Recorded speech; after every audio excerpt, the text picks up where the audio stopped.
Hey, what's up? I'll leave you alone forever now. You know this one girl with hair like this? Yes, that's Ramona Flowers. She's out of your league. You know her? Tell me now. She just moved here, got a job at Amazon. I have to order something really cool. Scott, are you waiting for the package you just ordered? Maybe. Scott Pilgrim? Hi, I was thinking about asking you out, but then I realized how stupid that would be. That's okay. You just need to sign for this, all right? So do you want to go out sometime? If I say yes, will you sign for your damn package? So yeah, 8 o'clock? Come to this Battle of the Bands thing. You have a band. Yeah, we're terrible.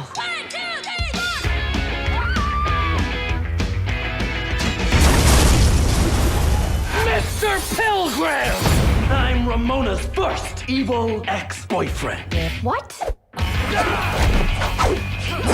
Wait, we're fighting over Ramona? Didn't you get my email explaining the situation? I skimmed it. What was that all about? If we're gonna date, you may have to defeat my 7 evil exes. So what you're saying is we are dating? I guess. Does that mean we can make out? Sure. Scott Pilgrim! Prepare to feel the wrath of the League of Evil Exes. Ramona dated twins. At the same time? If you want something bad, you have to fight for it. Step up your game, Scott. Combo! Break out the L word. Lesbian? The other L word. Lesbians?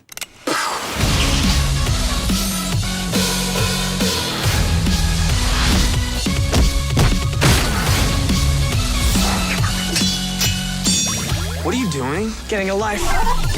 You want to fight me for her? Why on earth would you want to do that? Because I'm in love with her.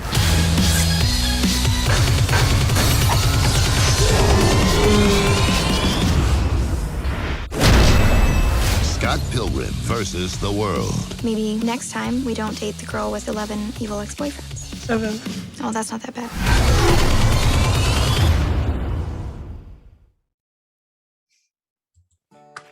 All right, what's up, everybody? Welcome. Today I am, your proud host for Late to the Party.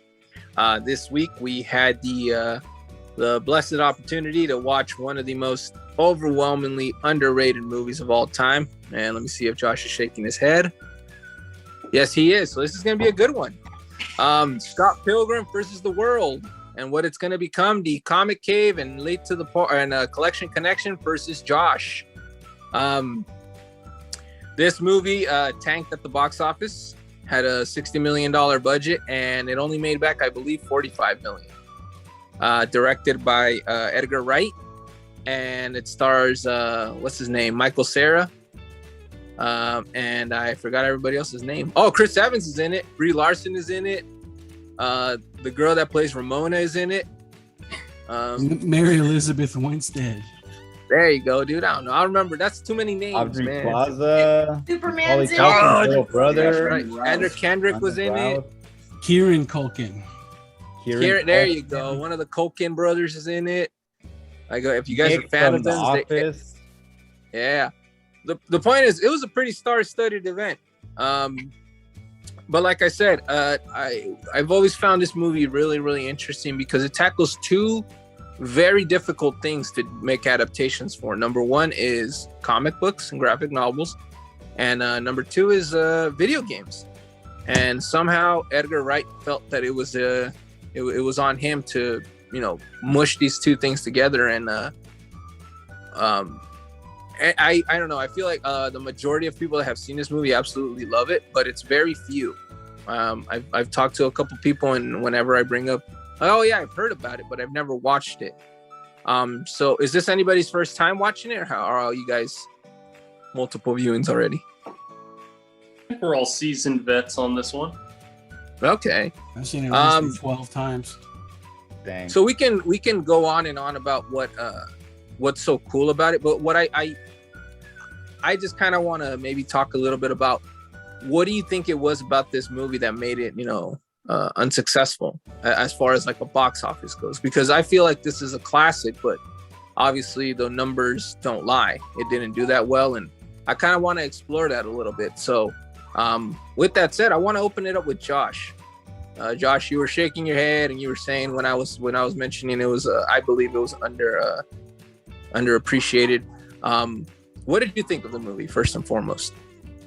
Well, this was the second time that I saw it. I think I saw it in the theater originally when it first came out, and my comment after finishing the movie was that it was better than I remembered it. Okay. I don't know what it was about the first time that I watched it that I didn't enjoy it that much. And it really, I don't have any complaints about it. Maybe people weren't used to Michael Cera's kind of humor or something, because he's kind of except for the fight scenes, he's kind of flaccid and wimpy and that sort of thing. But I don't know. I don't know. Maybe it was just ahead of its time. But it really didn't miss a beat too much. I don't have very many complaints about it, really. Okay. So you do believe it was ahead of its time. Maybe that's one of the reasons why it didn't do so well at the box office. I think that's possible. I think it could be ahead of its time that way. I can't think of anything else that really would have dragged it down. By today's standards, it's still funny. And part of the amusement too is seeing a lot of these actors that we've come across in other film franchises before they were amazing or annoying.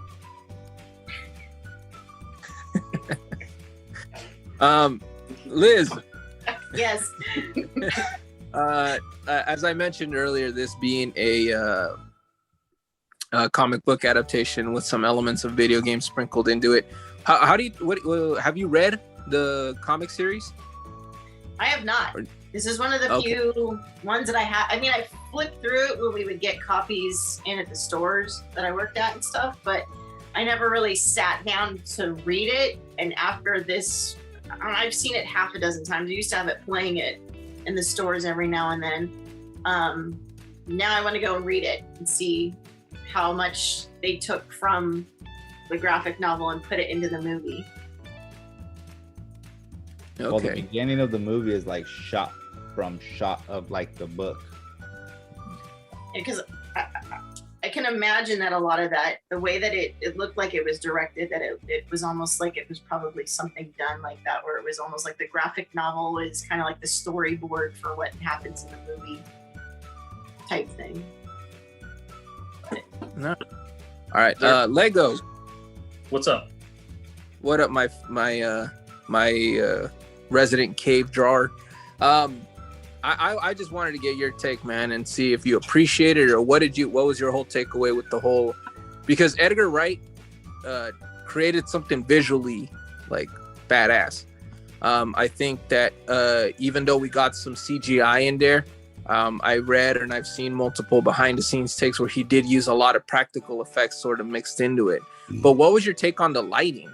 The way he used lighting behind a lot of those dudes, like the way, like over it, he created a lot of shadows. How did you think? What was your? Did you catch that? Did you have any? What was your favorite thing visually about this movie? Yeah, I think all the lighting, all the coloring, it all played really, really well. It created a really compelling environment, and I was thinking about it while I was rewatching it this time, and I noticed a lot of things from the it's whatever the new Spider-Man movie was with Morales. Oh, Edge of Spider-Verse? Or yes, Enter the Spider-Verse? The Spider-Verse. There was a lot of visual elements they pulled from this movie almost directly, and I was thinking about it because I was thinking while I was watching this, I'm like, this movie feels like a comic book movie. And I was thinking the exact same thing when I was watching the Spider-Verse. So a lot of like very visual, just comic beats. And it's so hard to do that in a movie because so much of what comics do is manipulate time and action visually. And to be able to do that in a movie with being like something from like, the Batman in the 60s, it's quite a task, and I think they really pulled it off well. Isaac, so I know that Josh kind of touched on it a little bit, talking about the comedy aspect of this. having watched this originally, watching it now, do you think it got funnier? What do you think that do you think it was there was something that was going on with that style of comedy, or what was your take? I know, because I know you've watched it multiple times. Well, it's directly just straight out of the comic book. It's the writings from the comic book. Brian Lee O'Malley did an excellent job with his comedic timing and the characterization and the quick one-liners. There was a lot of good one-liners, like where he says like, "You cocky cock." He says that, and then he says he's in lesbians with her, and there's a lot of good one-liners and funny, just quick funny things that you don't take seriously. It's just like it's showing how awkward he is, and his awkwardness is what makes it so funny. Yeah. Okay. I just want to add a piece to that there's that juxtaposition between this boring, quirky, like weirdo kid from Canada who's like an epic, martial artist in this battle against the X's. It's almost like two different movies. It reminded me a little bit at times of Napoleon Dynamite. And then on the other hand, you have this stuff that's almost like Matrix kind of fighting. So it's really like two different movies going on at one time. They're just mad. Yeah. Fighting skills from his video game. His video gaming, yeah, his fight revolution. All right. Nate, this movie had a pretty start, there was a lot of heavy hitters in the cast. Guys that, I guess it's safe to say were pretty popular back then and, just continue to build on that popularity. 2010, had Captain America come out yet? Or was that still... Not quite, I don't think. Not quite. Okay, regardless. My question to you is, with such a great cast, what do you think it was about the characters? Because at the end of the day, it's not just, that it's not just on the director, but the characters also to sell this movie, and it obviously didn't sell. What do you think? Do you think there was issues there with the characters? Not necessarily the actors, but the characters themselves. I think when you talk about, I'll get back to the characters, but I think when you talk about this movie not selling, I don't think it's the job of movies to sell themselves. I mean, this movie, it wasn't comic movies weren't the rave when this movie came out. So just sheer, nowadays, if you just put that it was from a comic, people are going to watch it just because those movies have such an influence on today's pop culture. But at this time there wasn't, and I don't think that there was a big there's a lot of money poured into the advertisement for this. I think that and if it was, like, it's still weird. It's like, Napoleon Dynamite did well because it had MTV pushing it, and even though it was weird and quirky, if you liked MTV, then you would get Napoleon Dynamite shoved down your throat. This didn't have that kind of a vessel to be able to shove it down your throat. So I don't think it's any fault of the movie, because who's seen it that doesn't really like it? The only people who I know that has seen it that don't like it are those people who are like all avant-garde about the movies never being like the books, and they missed out on this little stupid detail. But anybody who just went to go watch the movie, like, for what it was, without having the comic influence from it, they like the movie. So it's got lots of great points to it. As far as the casting goes, we've all probably, at least for me, as I was watching it, I was kind of reliving, we've all got those different exes in our lives that have their own stories. And then we're all a different ex for somebody too. So the ex that I was for every one of my previous girlfriends, I was a different guy each time, and evolving. I was the clingy one before, and I was the one who didn't pay attention to you before, and I was the one that was too busy hitting on your sister to really pay attention to you before.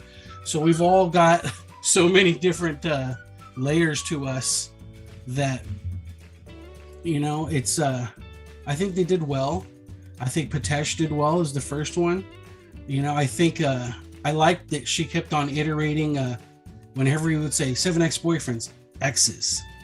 You know, then you find out how that pays off down the road later with her experimental relationship that she had.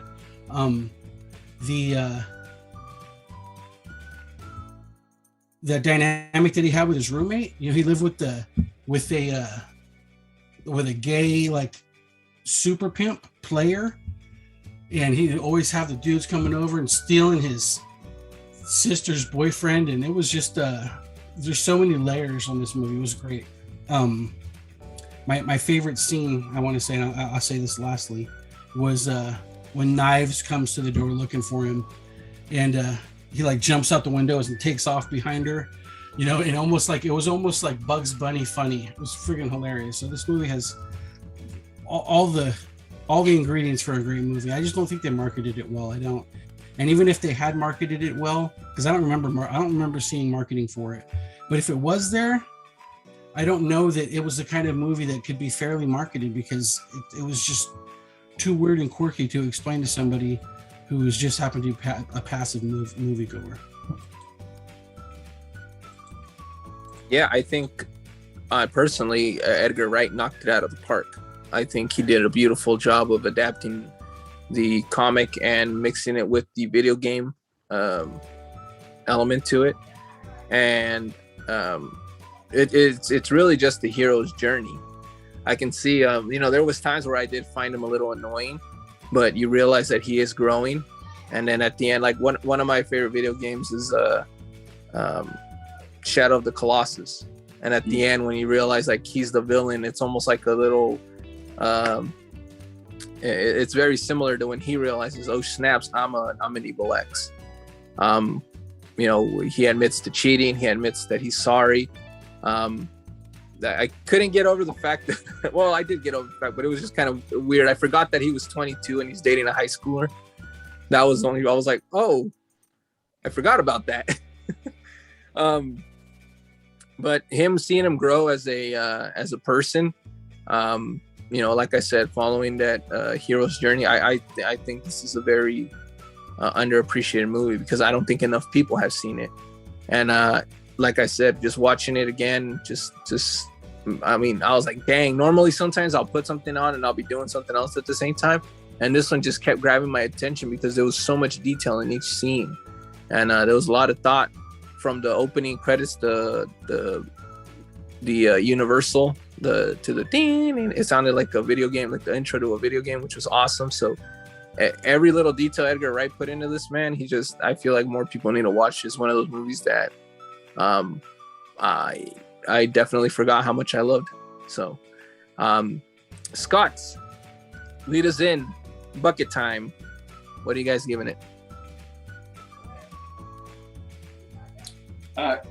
Well, I think because this movie was kind of a commercial flopper, I'm not sure how much forward momentum it had in the field. But this film, it was a good time to watch. I think it was well directed. It was well acted.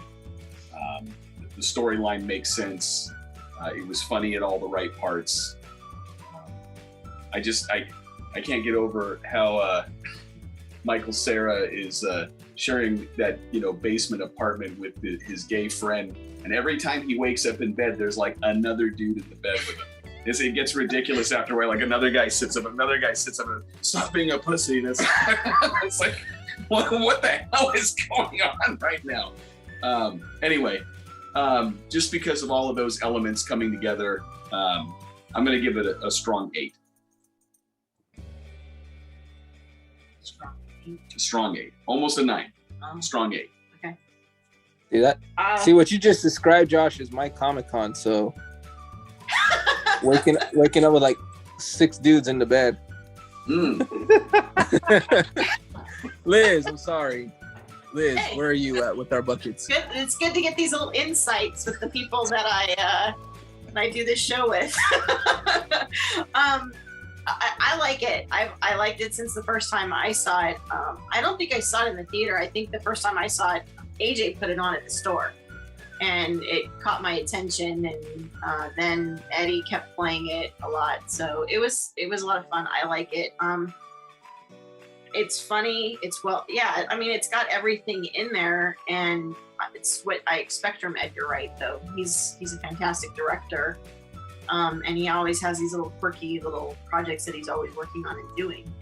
But I give it a 9 out of 10. Wow. Yeah, it's not a perfect movie, but it's almost there. All right, Nate. Okay, let's see. We talk about our ingredients, right? The pieces that it needs to be in an everlasting movie. And Josh had mentioned that this one, the biggest thing that it was lacking was the influence on future movies. And I want to posit this for our Collection Connection crew.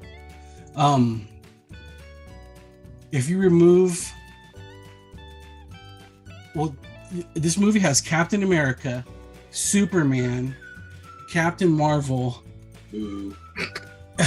and what did Mary Elizabeth Winstead play in the Suicide Squad? Was it there was like a joke. Ratcatcher? It was something. Suicide Squad? She was Huntress. There we go. She was in the Birds and the Birds. Yeah, of the Prey. Birds of Prey. So it had the Huntress in it. Yeah. So it had there's lots of pull on this movie. You got all those people in there. I think that maybe the movie didn't directly influence it, but it showed all these people that and are Michael watching this Cera movie. was Lex Luthor. Oh wait, no, that wasn't him. Not Lex Luthor. that was Michael Cera's evolved Pokemon. I couldn't remember his name. I kept calling him not Lex Luthor when we were talking about it. That's George Michael from Arrested Development. I'm gonna go with a 10 on this one for me. I always have a good time with it. I always have a good time with it.